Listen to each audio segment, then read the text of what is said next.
제24장.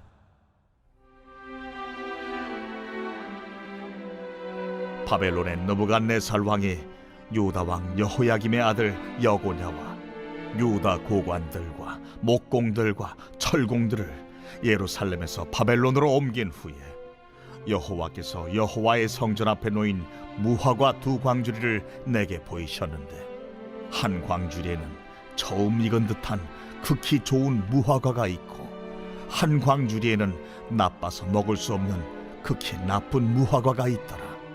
여호와께서 내게 이르시되, 예레미야야, 네가 무엇을 보느냐? 내가 대답하되, 무화과이온데 그 좋은 무화과는 극히 좋고 그 나쁜 것은 아주 나빠서 먹을 수 없게 나쁘니이다 하니, 여호와의 말씀이 또 내게 임하니라. 이스라엘 하나님 여호와께서 이와 같이 말씀하시니라. 내가 이곳에서 옮겨 갈대아인의 땅에 이르게 한 유다 포로를 이 좋은 무화과같이 잘 돌볼 것이라.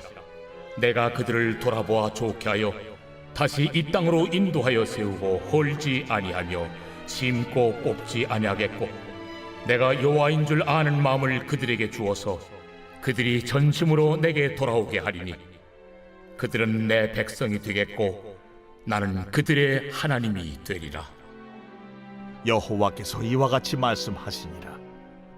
내가 유다의 왕 시드기야와 그 고관들과 예루살렘의 남은 자로서 이 땅에 남아있는 자와 애굽 땅에 사는 자들을 나빠서 먹을 수 없는 이 나쁜 무화과같이 버리되, 세상 모든 나라 가운데 흩어서 그들에게 환난을 당하게 할 것이며, 또 그들에게 내가 쫓아보낼 모든 곳에서 부끄러움을 당하게 하며 말거리가 되게 하며 조롱과 저주를 받게 할 것이며, 내가 칼과 기근과 전염병을 그들 가운데 보내 그들이 내가 그들과 그들의 조상들에게 준 땅에서 멸절하기까지 이르게 하리라 하시니라. 오늘 우리에게 주시는 하나님의 말씀은 예레미야 24장 1절로 10절입니다. 오늘 본문은 하나님께서 예레미야에게 보여주신 두 무화과 광주리에 대한 말씀입니다. 먼저 1절에는 본문의 시대적 배경이 나옵니다. 이때는 아직 유다가 멸망하기 전인 바벨론의 느부갓네살이 예루살렘을 1차 침공했을 때입니다. 당시 유다의 왕은 여호야김의 아들 여고냐, 곧 여호야긴이었는데요. 여호야긴은 바벨론의 1차 침공 때에 느부갓네살에게 항복하는 것을 선택했습니다. 그래서 느부갓네살은 여호야긴 왕과 함께 유다의 고관들, 그리고 귀족들, 목공들과 철공들까지 약 3천 명의 사람들을 바벨론의 포로로 끌고 갔습니다. 그리고 다음 유다 왕의 자리에는 요시야의 또 다른 아들인 시드기야가 오르게 됩니다. 이때 포로로 끌려갔던 사람들 중에는 에스겔 선지자와 다니엘도 있었습니다. 이러한 때에 하나님께서 예레미야에게 두 무화과 광주리에 대한 이상을 보여주셨습니다. 먼저 예레미야가 본 것은 한 무화과 광주리에는 처음 익은 듯한 극히 좋은 무화과가 있고, 다른 광주리에는 나빠서 먹을 수 없는 극히 나쁜 무화과가 있는 것이었습니다. 이것이 무슨 의미인지 4절부터 하나님께서는 그 의미를 해석해 주십니다. 5절부터 7절에는 처음 극히 좋은 무화과에 대한 해석입니다. 이것은 바벨론으로 포로로 끌려가 이방 땅에서 살게 되는 유다 포로 공동체를 뜻하고, 8절부터 10절에 나오는 극히 나쁜 무화과는 예루살렘에 남아 있었던 시드기야 왕과 예루살렘의 유다 공동체를 뜻합니다. 하나님께서는 예레미야에게 이 두 공동체를 향한 그분의 계획을 말씀해 주셨습니다. 5절부터 7절입니다. 이스라엘의 하나님 여호와께서 이와 같이 말씀하시니라. 내가 이곳에서 옮겨 갈대아인의 땅에 일게 한 유다 포로를 이 좋은 무화과 같이 잘 돌볼 것이라. 내가 그들을 돌아보아 좋게 하여 다시 이 땅으로 인도하여 세우고 헐지 아니하며 심고 뽑지 아니하겠고, 내가 여호와인 줄 아는 마음을 그들에게 주어서 그들이 전심으로 내게 돌아오게 하리니 그들은 내 백성이 되겠고 나는 그들의 하나님이 되리라. 아멘.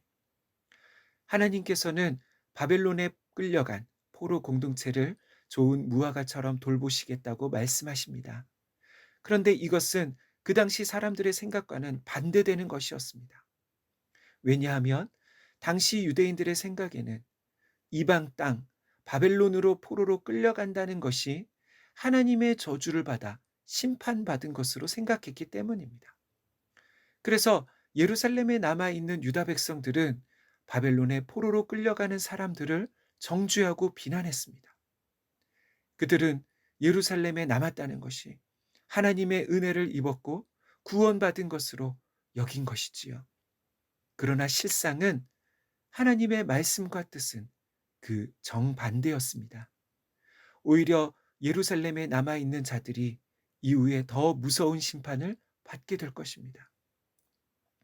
하나님의 계획은 바벨론의 포로로 끌려간 자들에게 있었습니다. 이들을 통해 장래에 회복된 하나님의 백성 공동체를 새롭게 만드시는 것이 그분의 계획이었습니다.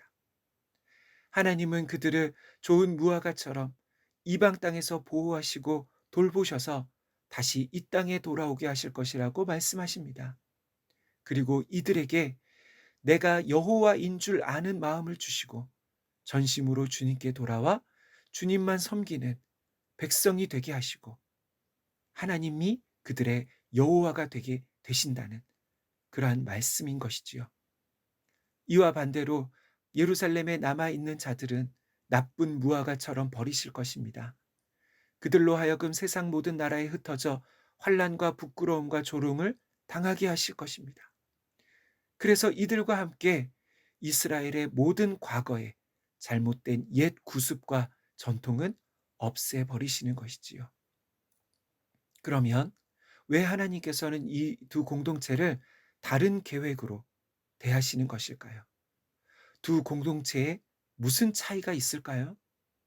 사실 이 둘 사이에는 하나님의 은혜를 입을 만한 어떤 인간적인 다른 이유도 없었습니다.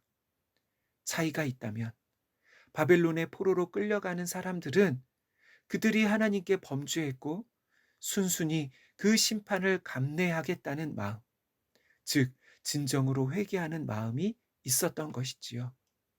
그들은 이방 땅에서 하나님을 예배할 수도 없고 자유롭게 신앙생활할 수도 없는 그 고난의 환경에서 다시 하나님을 찾게 되었습니다. 그리고 하나님은 그 바벨론 포로 공동체를 통해 새로운 하나님 나라 백성 공동체를 세우시는 것이지요.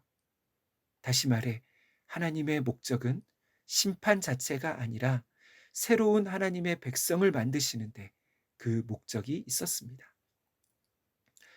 사랑하는 성도 여러분, 우리 산돌 믿음의 공동체가 그런 새로운 회복의 기초와 시작이 되는 공동체 되기를 간절히 소망합니다. 그러기 위해서는 무엇보다 우리에게 하나님의 은혜가 임해야 하는 것이지요.